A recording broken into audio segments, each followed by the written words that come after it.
Well, Comic-Con weekend just passed, everyone, and you know what that means. Time to go online and complain about normies appropriating my movies about dumb space wizards and men in leotards. Doesn't that seem counterproductive, though? What do you mean, prop I've turned into a character because I have no friends that would want to be in the cast of one of my videos and interact with me on a regular basis? Son, please be my friend, I'm lonely. You do want to see more of these movies being made, right? Well, shouldn't you want the GA to eat these things up and buy more tickets to keep the genre alive at the box office and keep them in demand? Yeah, maybe. Hey, what's that? A comic-accurate mask for Steel Serpent. Wow, I guess that's all Iron Fist needed to stop sucking, huh? Not fixing the dodgy choreography, the awful performances, the uneven pacing, the shoddy writing, the uninteresting direction, the lack of thematic importance, the ugly cinematography, the really bad special effects. No, it was the costumes all along, I guess. Wow, I love superheroes. How about you? I mean, I don't think... Gee, guys, that picture was so dope, I think spring might have sprung early. Yeah, it did, right in my pants. Miguel. Now, if you'll excuse me, ladies and gentlemen, I'm just gonna reach God. down here. Oh, no, please. And, please, no more. I know, I'm late. Half of this news is old already, but you know what? I needed a vacation. Get off my back. So welcome back to 2 Cents News. My name is Miguel, and in the show, I take some of the biggest headlines from the movie world and the television world, the entertainment world in general, kind of report them and give my own thoughts, opinions, and open up a discussion for you all to give your thoughts and opinions. So for our first story today, I figured we'd cover something that kind of flew a bit under the radar for most, and this story relates to Stanley Kubrick, an American director who's perhaps best known for movies like The Shining, 2001, A Clockwork Orange, Dr. Strangelove, and historically he's been considered one of the best of all time, with almost every single one of his major movies receiving unanimous acclaim. But a lot of mystery surrounds his career too, with a history of unrealized projects that most famously include AI, artificial intelligence, and Napoleon. Just this month, Nathan Abrams, a professor at Bangor University, was alerted of the existence of a screenplay Kubrick penned based off of Burning Secret, a novella about a baron who befriends a 12-year-old boy in hopes of getting closer to his mother. According to Abrams, the screenplay switches the setting from Austria to the American South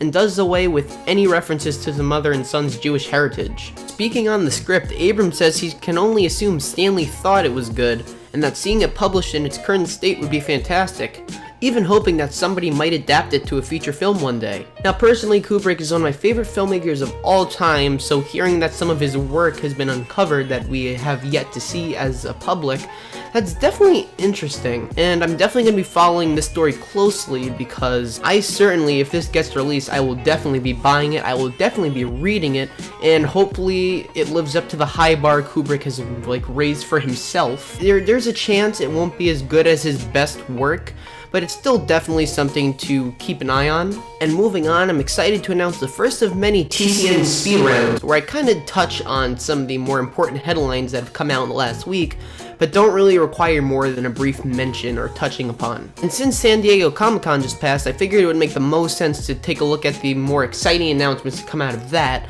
and just kind of put them out there. First up, Marvel Television released the first teaser for Iron Fist Season 2 online. They also screened exclusive footage of the upcoming season to the Comic-Con crowd and announced Alice Eve's role as Typhoid Mary, a Marvel villain who's actually more famous for her rivalry with Daredevil. So why she's here, I don't know, but hopefully it makes sense and plays into the story in a natural kind of way rather than her just being there for fan service for those Marvel Comics aficionados out there. To the surprise of its attendants, the Clone Wars 10th anniversary panel announced that 12 new episodes of the cancelled series will be hitting Disney's new streaming service, which is expected to launch next year. And for their streaming service, DC released the first look at the live-action Titans series. And let me just say,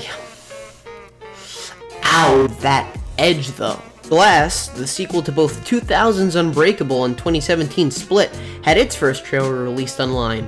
And let me just say, Kino's back on the menu, boys. Out of Warner Brothers, we got trailers for Godzilla, King of Monsters, Aquaman, and SHAZAM, or Captain Marvel to you traditionalists out there. And now an update on the Comcast-Disney bid war for Fox, but before we get into it, a quick refresher course is probably necessary. Back in 2017, the Walt Disney Company proposed a bid to acquire 21st Century Fox for about $52 billion in stock. And under that proposed deal, Disney would acquire their film studio, their TV studio, their stake in Hulu, and a few other assets. Properties Fox keeps, which include Fox News, Fox Sports, and everything related, would spin off into a new independent company appropriately titled New Fox. And not long after this announcement, Comcast offered their own bid, and from then it's just kind of been a series of Disney and Comcast one-upping each other, raising the deal, and that's how it's been for a good few months now. But on July 19th, Comcast officially announced they were dropping its bid for Fox, hoping instead to focus its energy and resources towards acquiring Sky.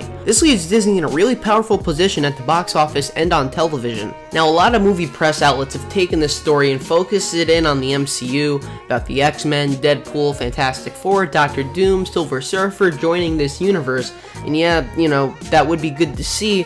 The story is a lot bigger than that. Giving Disney properties like The Simpsons, Avatar, X-Men, Alien, I'm assuming they would still release them under the Fox banner, because Disney Alien sounds like it would be weird. I think Disney already has too much power as it is. I referenced this in my video about Venom. Look at what Disney has been doing to theater chains. They've been extending run times, asking for increased percentages.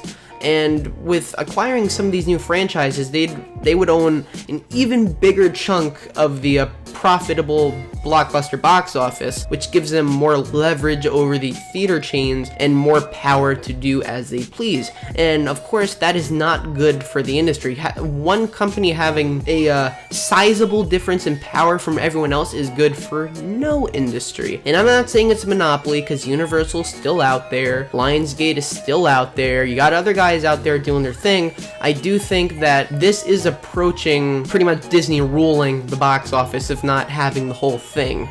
And, you know, I do get that the theater industry is already dying a slow death with the rise of streaming services. And yeah, I get that this industry is changing, but still, Disney's launching their streaming service. They own the majority of Hulu and a lot of the content on there. I don't know, man. I don't know. They got their hands in everything.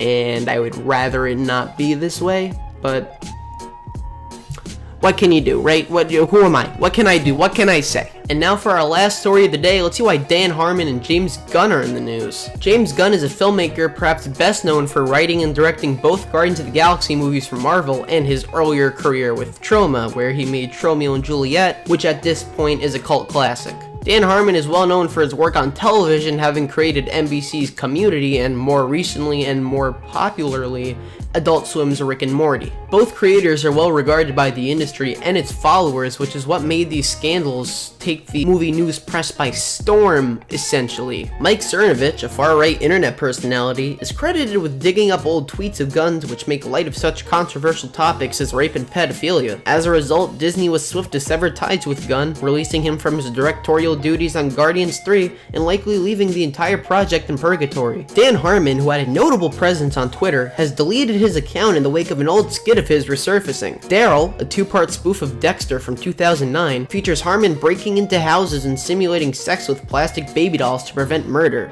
a spin on Dexter's murderous tactics being romanticized on his show. The video was taken down not long after a thread on Poll led to it getting more attention than he wanted it to. Now, this conversation is a little bit difficult to have because you have to take into consideration things like context and intent, and the right specifically look at Gunn's situation and celebrate. They cite Roseanne calling calling what's-her-face an ape, and no, I wasn't laughing at calling her an ape, I was laughing because I couldn't remember her name even after this whole scandal, like, pretty much, took over the headlines. They said, that what Gunn said was way worse, and Disney needs to not discriminate when it comes to its punishment. That is true. However, Roseanne's tweet was directly attacking somebody trying to be nasty, while Gunn was trying to be provocative, but failing pretty awfully at it. Now, Gunn's tweets, I mean, yeah, they were pretty edgy. They were pretty cringily edgy. I mean, it's basically, ha, look, guys, I said a thing that people shouldn't say. Isn't that funny because of how shocking and awful it is? And usually, I mean, there's a right way to be provocative. It can be funny.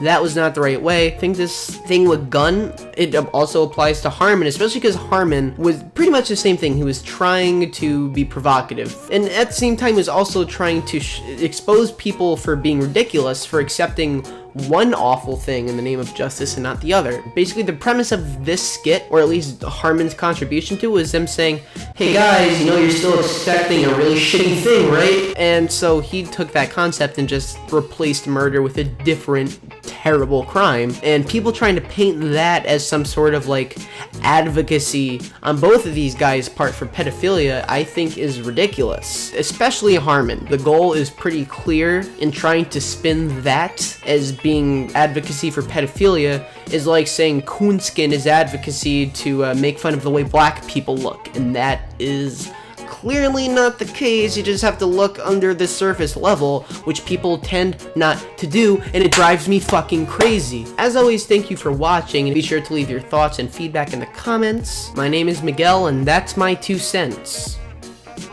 Please, no more, please, And we're going. Stop, Oh my stop God. it.